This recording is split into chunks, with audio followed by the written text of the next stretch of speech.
everyone should be happy to see her back, right? But they still don't give her enough love in this movie. They really don't. My name is Big Boss Incarnate, and I do video and streaming thing.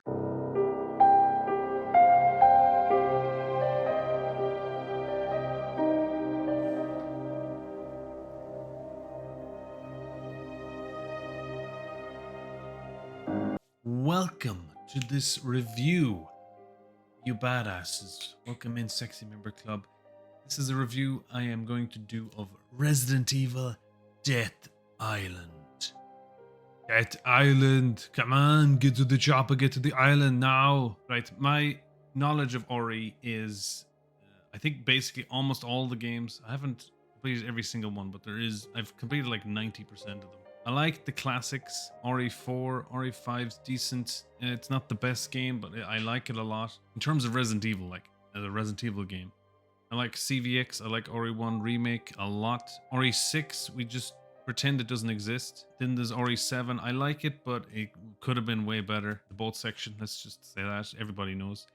Ori 8 Village, I enjoyed a lot. I felt for Ethan Winters as he went through this journey.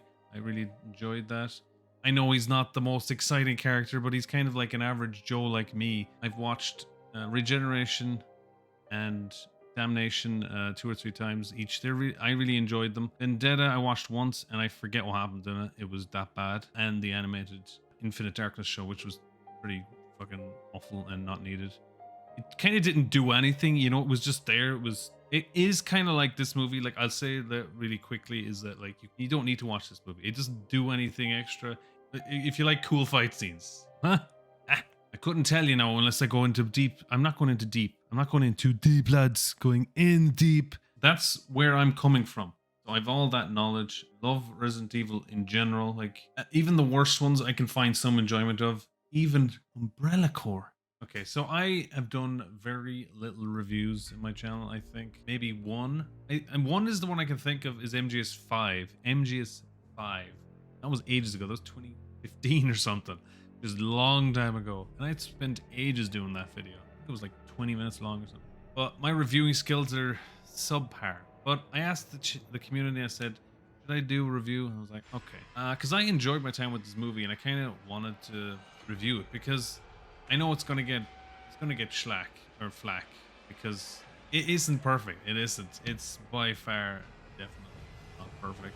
It's for me. It's dumb, silly, fun movie, and I can get behind that because I like a lot of bad movies. To be honest, I do. I like terrible movies, like all the Arnold movies. Come on now, what the hell is this? Get to the chopper. Of course, I said that twice already now. Running Man. Here's Sub-Zero. Now, Plane Zero! Now I'm getting distracted. Okay, back to the review. Why am I talking? I'm talking about everything except Death Island here. Rubbish review. Okay, guys. Everyone's already left. Okay, let's just assume everyone's left the stream. Or video, sorry, I should say. Adios. To anyone who's still here, thank you for being here. Now, this Death Island takes place between 7 and 6. And the Vendetta movie that came out previous to it. So the director of Infinite Darkness and the writer from Vendetta worked on this, and you can see that the same kind of storytelling shows and whatnot. So, you know, the story isn't super difficult, okay? You could just say in one hand, good guys fight bad guy who has an army of zombies and Ori creatures, and then the good guys win. It's very simple. It's not fucking Shakespeare, guys. So they just kind of start off and they show these two guys that were in Raccoon City, apparently. And they worked for Umbrella, trying to like mop up the streets of zombies or whatever. One of them is basically the main bad guy in this. And like they do go into detail about his story. But it's not much of a story. It's based all around this one thing that happened in the past. It's traumatized him, I guess. And he's doing all that. For some reason, that turned him into a super big bad guy.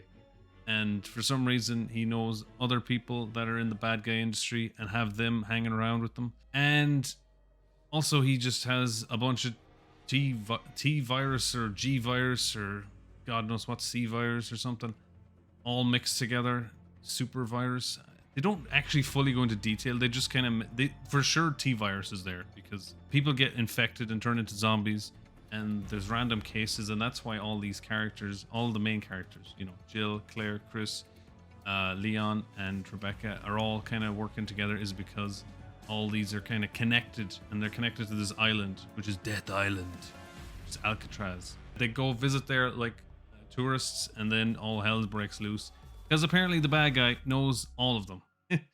he does a big long monologue in the middle of the movie as well to them, and I'm just like, this is going on way too long. See, that's where it's like, you know, it's like 5 out of 10 for me probably, because like I'm in the 5 is basically me enjoying all the stuff that's just fun and silly, and the rest is just like, God, this is like, they wasted all this space here. They wasted this 5 to 10.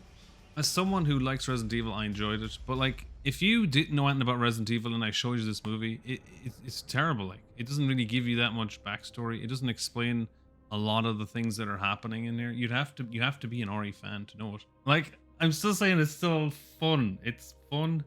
That's all you should think of it. Don't think of the story. Pretend like you're just at Fairyland or something.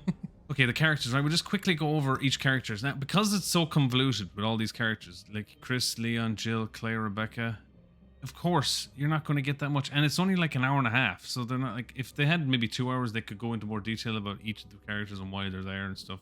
First of all, let's just go over Leon real quick, because he's just there to do badass things. I love Leon, okay? Like I said, Leon just did lots of quips after like fights or something, or in the middle of fights. He didn't do anything else.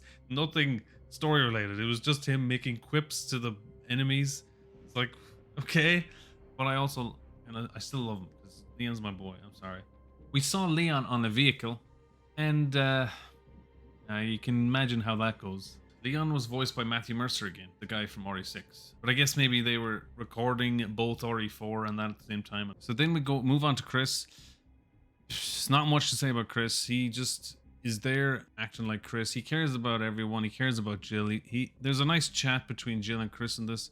I wish there was more of it. His look is different for some reason in these animated movies than he is to the games, but he's kind of similar. There's no real character development for Chris, just like Leon. He's just there doing his normal shenanigans. Claire's face model in this, and I think it's the same in Infinite Darkness, I didn't like. It looks like a hybrid of like 2 Remake and like Revelations, and it just doesn't look right to me. It looks janky or something. I know that's based off a model, so maybe they couldn't reuse that model after Remake, so they had to make another change to it. Claire is with TerraSave or something, and she was investigating fish or something, and then that like was filled with the T-virus. At least she has more of a part in this than in Infinite Darkness. At least she does some fighting, like there might be zombies around or something, and then she's just helping people. She's trying to tell them what to do, trying to organize them and like fight back. Stephanie Panicello, which is from RE2 Remake, she did a good job for what she had. I still don't like her face. Who else? So we got Rebecca.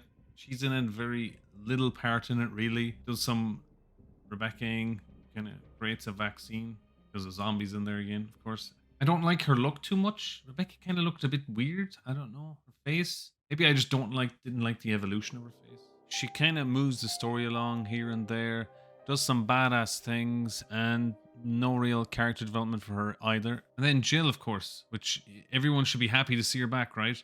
But they still don't give her enough love in this movie. They really don't. Like, her character development in this was pretty bad. Okay, there was like the whole PTSD stuff. It was cool to see Nicole Tompkins as Jill again, but she didn't really get to do much. She was just like acting badass and saying badass lines. There wasn't any serious emotion going on anywhere, to be honest, in this movie. Jill was just trying to be, you know, like save people, to be a good guy and all that kind of stuff. I didn't enjoy her personality as much though, because she kind of was just there to be like, I'm gonna prove you wrong, villain. It is good to have Jill back, but it's just, it would be better in a game, because I think you could develop her character better, and this movie just kind of has so many of the main characters, fan favorites, that it kind of distracts a little from Jill's redemption, which doesn't really happen in this movie. There wasn't much emotion with the actors in the movie. It was just kind of like lumped together. The more I talk, the more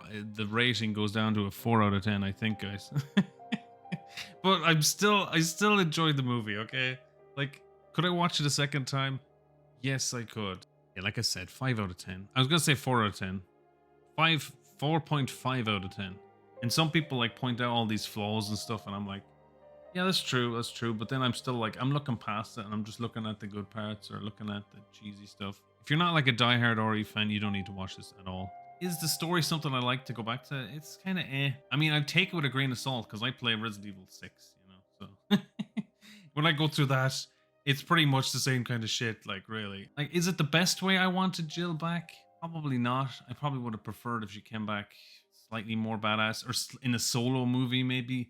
I think I've expressed what I thought of the movie from my first viewing. I don't do reviews usually, so if you enjoyed it at all, let me know in the comments below. Tell me your opinion on the movie if you saw it. Tell me if you're going to see it. Tell me if you don't have any interest in it. Just be respectful. I know people probably hate on it because that's just the internet. But yeah, if you enjoyed the video, the review, like and subscribe, share it out if you can on socials. And yeah, I'll see you guys in the next video / stream.